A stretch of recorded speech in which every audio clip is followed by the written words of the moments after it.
I couldn't do that for a lot longer. 1 mile to go. Couldn't be close. It's time to dig deep. So I've just finished my first ever race wearing a pair of running super shoes. These, the Nike Vaporfly 3s. Were they any good? How did they feel? And did they make me run any faster? Well, for all that and more, let's get into the video.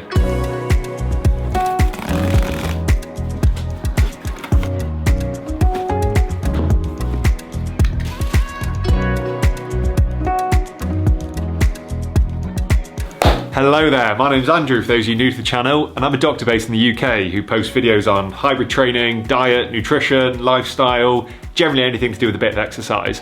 But more importantly for this week's video, I'm also an amateur runner and I'll be doing the Robin Hood Half Marathon in Nottingham this weekend. But in the last few days, I've done something a little bit silly and gone and spent a huge wad of my own hard-earned cash on these bad boys. The Nike Vaporfly 3s. Now these are the first pair of super shoes that I've ever owned because I've only been regularly running for the last 18 months or so I've never really been able to justify spending £240 on a single pair of shoes. I run a marathon in just under 3.5 hours and my previous PB over the half distance is about 1 hour 37 minutes. So not exactly setting the world alight, but what I have come to realise in the last few months is that I'm actually highly motivated to spend vast sums of money with the promise of very marginal gains that still render me overwhelmingly average. Note to self to never get into cycling. So I went out, bought a pair of Vaporfly 3s, and this video is for all the people out there like me.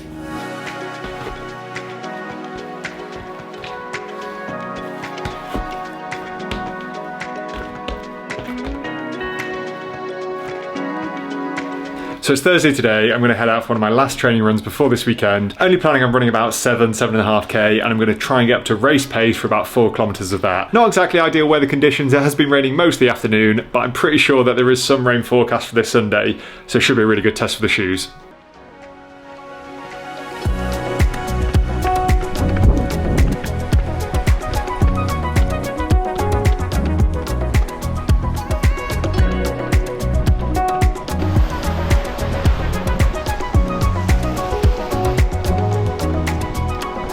So first impressions, super weird. Really springy in like an unusual way. I guess that's the carbon plate speaking. I'm just about to start a 4-kilometer split at my race pace and I'll catch up with you guys after that.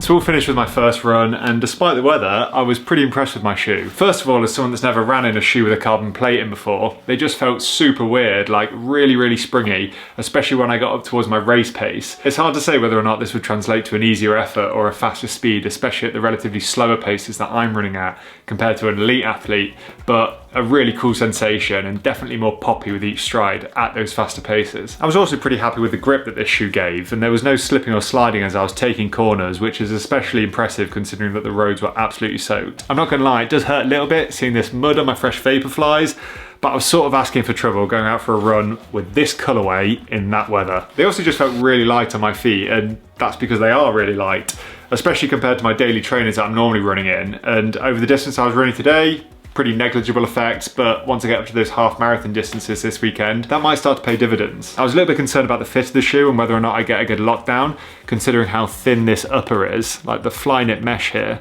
There's barely any material to actually grip to you. But as soon as I tightened up the shoe, I realised there was nothing to worry about, and there was no slipping or sliding within the shoe during my run. One little gripe I do have is that after a single run, I'm already noticing a little bit of wear here. Not enough here to make an actual difference in terms of performance, but not very impressive considering that I've only ran 7 kilometers on these shoes. Like, I know they're not meant to have the greatest lifespan, but still, you're paying £240. I'd hope for better than this. The rest of the shoe though looks absolutely fine and brand new, and there's absolutely zero wear to the sole that I can see. But anyway, I'm gonna go grab a shower and I'll catch up with you all in a couple of days' time. So it's now Saturday afternoon, the day before the half marathon. Lil and I have just got back from the race venue where we were picking up our bibs, all ready for tomorrow, and I'm feeling a little nervous, but it's all good. And I thought now would be a good time to talk about what success would actually look like for me with these new pair of Vaporflies, because if you're gonna spend well over £200 on a single pair of running shoes, you want to know that it's going to be worth it, right? And I guess ultimately success boils down to running a faster time on race day. And for a bit of context, my previous record in the half is about 1 hour 37.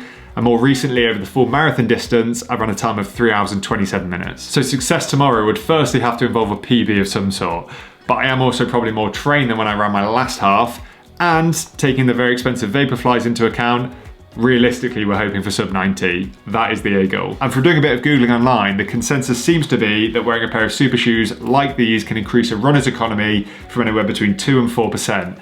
Through a combination of the high energy foams and the stiff carbon fibre plate. And these two technologies should mean that I'm able to conserve more of the energy that I'm putting into the ground with each step, meaning that I can maintain a given pace for longer or run faster for the same amount of energy. The big caveat here is that most of the research into these super shoes that yielded that 2 to 4% increase in a runner's economy have been on elite athletes who tend to run at a higher cadence and at faster paces than you or I. And the pace that I've optimistically been aiming for and training at is around 4 minutes and 15 seconds per kilometre, which is about 6 minutes 50 per mile, but with varying success. Thankfully, the research suggests that slow runners might also receive some benefit from these shoes, but that's only really likely to kick in at paces faster than 4.5 minutes per kilometre, which is about 7.5 minutes per mile.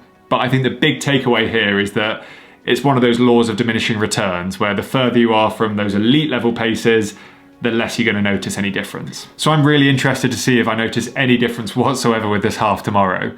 And my fastest workout so far of this short prep has been a 20k run, where I did race pace splits of 8k, 4k and 3k. And I can confidently say that maintaining that 4 minute 15 per kilometre pace during those splits was me working at my absolute maximum, and I couldn't have continued them any moment further. So me being able to maintain that same pace over 21 kilometres continuously is far from certain. And listen, I'm not expecting these shoes alone to be able to knit those 3 splits together plus an extra 6 kilometres to hit a sub 90-minute half marathon. But uniquely as someone that runs and lifts weights, I found in my previous experience that just by tapering my volume, and in particular my weightlifting as I get closer to the day, I tend to experience a really big boost in terms of how that target pace feels during the race. So having this combination of high-tech super shoes and a really decent taper, well, I'm kind of hoping that that adds up to a sub 90-minute half marathon, which might still sound pretty naive. But anyway, it's time to do a bit of old-fashioned carb loading, and I'll catch up with you tomorrow before the race.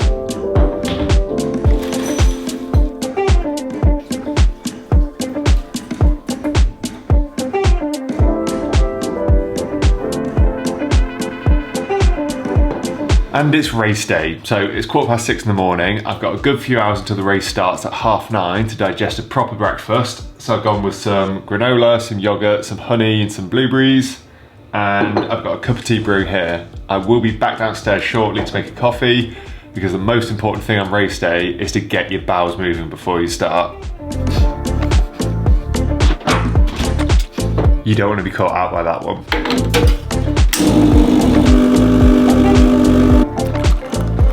So all finished my breakfast. I'm just sipping on this coffee and doing a few last minute jobs, including sticking my race bib to my t-shirt. This is always my least favourite job, and no matter how hard I try, it always looks wonky.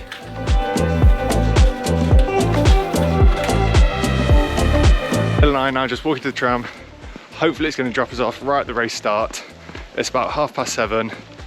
Feeling energised. How are you feeling, Lil? I'm feeling good. I feel like I'm not used to eating this early in the morning, so I really did have to dig deep to get that granola down me. I forgot to say, Lil's also running the half, and it's also her birthday today. But did you get any nice presents? Maybe a pair of special running super shoes? No, she didn't. That's just me.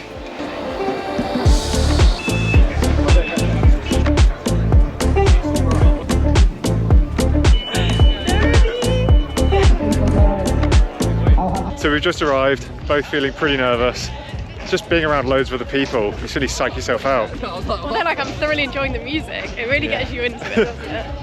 So we've been to the toilet about 4 times already this morning, but we're going to get in the queue for the Portaloos, because no doubt by the time we get to the front of the queue, I'll need a wee again. So we managed to make it through the biggest Portaloo queue in the world. Oh my God, wasted so much time there. Dropped our bags off. So I'm now just getting in a quick warm up. Got the shoes on. What are those? Thankfully, because I'm wearing all black, it's nice to have a slightly brighter shoe. I'm hoping that my sister will be on the course somewhere, so it's slightly easier to identify me. Shoes are feeling really great. I'm feeling really nervous, but I'm optimistic that these bad boys are going to get me to where I want to be.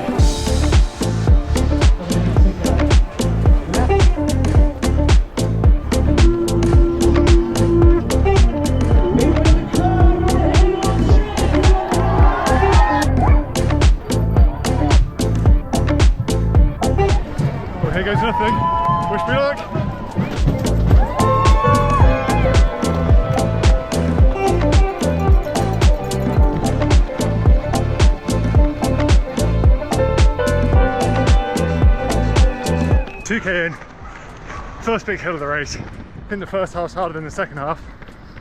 That's what I've heard.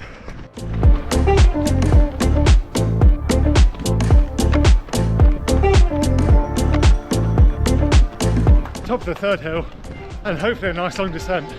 So I couldn't do that for a lot longer.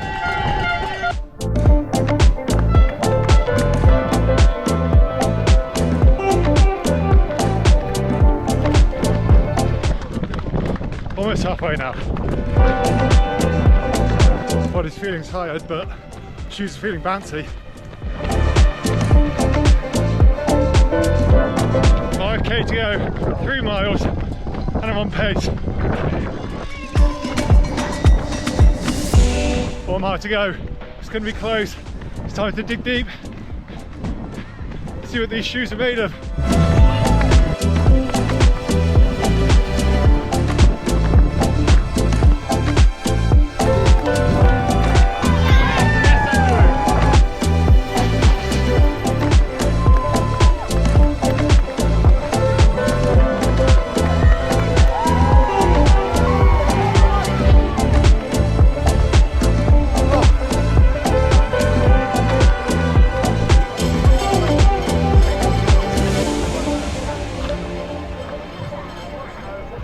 All done with, and what a run. That felt surprisingly good. I mean, I'm not saying that it was easy, but my God, I've battled through some miserable races this year, and I really thought this could be one of them. But whether it was the shoes, whether it was the training, whether it was a deload, whether it was the atmosphere, I managed to get it done, get across the line for my first ever sub 90 half. Come on! So I've just seen Lil, she's just ran past 100 metres from the line. She looked absolutely knackered, but I think she will just make it under 2 hours, which is absolutely brilliant. Smashed it, Lil. Before I saw you, 155. Oh, brilliant. 155. 1 hour 55, Lily Russell. Doing absolute bits. I think it's fair to say if she had a pair of the Vaporflies, would have gone sub 92. So we're all finished, making our way back to the tram, and I'll catch up with you all in a few days' time for my final thoughts. So it's the day after the race, and yesterday was truly a lot of fun. It was perfect running conditions, slightly overcast, nice and cool, and it's tipping it down today. So very happy that we didn't have that weather yesterday. But let's get to it. How were the shoes, and were they the reason that I actually managed to go sub 90? Well, first off, as you can probably tell, I really like them, and being the first pair of carbon plated running shoes that I'd ever worn, it was amazing to feel that bounciness and that energy return that you hear so many people talking about. Are the Vaporflies better than any of the other super shoes out there? Well, I can't speak for them because I haven't tried them, but I think the technology in these shoes versus others are broadly very similar. So for an amateur runner like me, I think it's a much of a muchness. But what I can now say after finishing the half marathon is that compared to my training run that I did a few days before, it was a really good opportunity to get more of a prolonged time on my feet running with these shoes. When you're talking about really marginal gains that these super shoes are meant to offer, it's really noticeable the energy conservation over that half marathon distance compared with that 4K training split that I did the other day. And with that being said, it was really in the second half of the race where these shoes came into their own.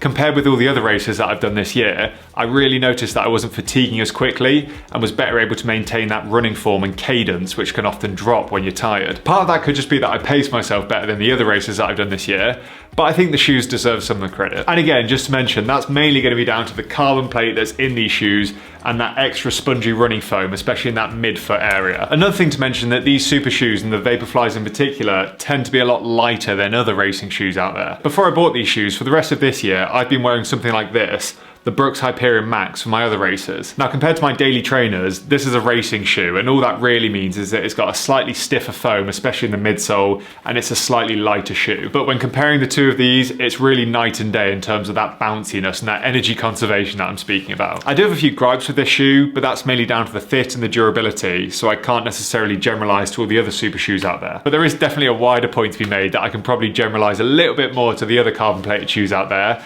and that's the lifespan of these types of shoes. These are definitely a race day shoe, and there aren't many other examples in sports where your most prized and expensive possession is also the piece of equipment that you get to use the least frequently. Maybe some of the other super shoes out there might have a slightly more durable architecture, but in general it's the carbon plate in these shoes which gives them their short lifespan. Because inevitably over time this carbon plate is going to lose some of its elasticity and get less and less effective the more you run on it. And in general you can expect that the performance of the shoe will drop significantly after about the 200 mile mark. But we all know that they're expensive and we all know that they're not the most durable shoe out there on the market. But why I made this video was whether or not I think that they're worth it. So how much do I rate these shoes?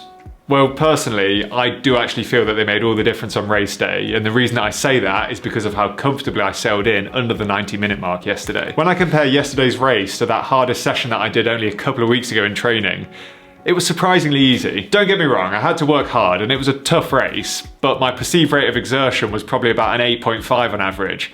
And when I compare that to the other races that I've ran this year, they were more like 11 out of 10s. And going into yesterday's race, I genuinely thought it was 50-50 whether or not I'd get in at under an hour and a half. But now when I reflect back on it, I think I probably could have gone even faster than I did. As it stands, I'm really happy with my time and I don't regret my strategy at all.